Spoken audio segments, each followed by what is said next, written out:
now, from Paris is Jacques Reland. He is a senior research fellow at the Global Policy Institute. Jacques, thanks so much for joining us.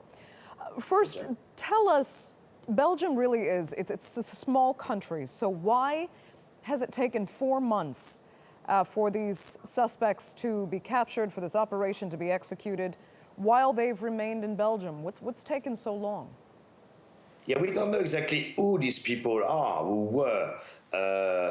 One of them was shot, who were involved in the incident today. Actually, apparently, it was only a routine operation.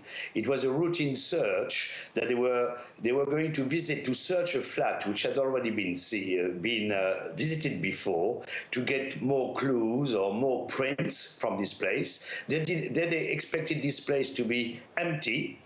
And it was only a small Belgian police force accompanied by 2 French officers, but acting as observers there.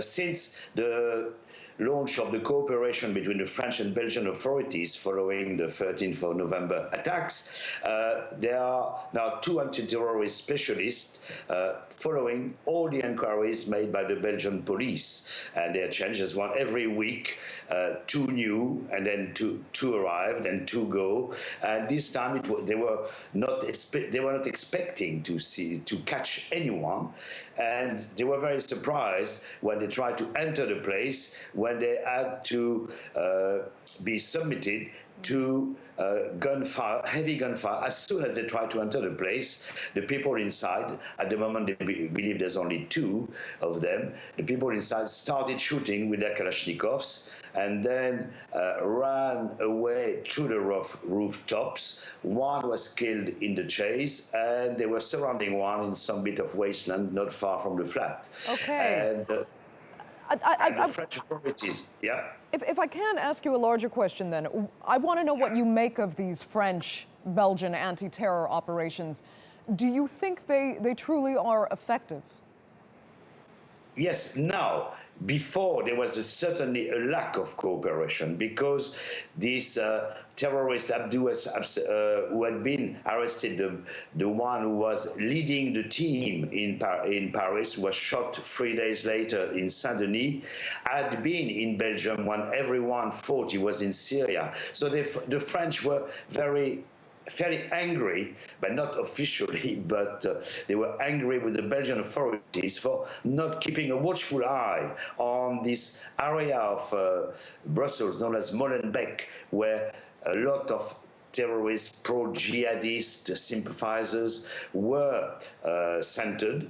And since then, obviously, because this operation in Paris was coordinated from Belgium, organized from Belgium, this time the French and the Belgian authorities are working very closely. We know that there's been loads of police operations in the Molenbeek area. We know they've arrested people. Apparently, they've charged 11 people. 8 of them are in detention in connection with the Bataclan attack and the Stade de France attack. Okay, Jacques, so I'd just like to finish with this. No other similar terror attacks have occurred in Europe since the tragedy in Paris, but is the public safe? Are security forces Europe-wide coordinated enough to fully protect their populations? That's a big question. You can be coordinated, but as we can see, these operations are due to fairly small teams. They've up to now escaped. They've foiled quite a few attempts. They've arrested quite a few groups, but you never know. One might come through, another attack could take place. It could be in France, it could be in Belgium, it could be in Germany, it could be in Britain, even though it's a bit more difficult maybe to get into Britain. But Belgium is an ideal place because of its location and the fact that Belgium borders.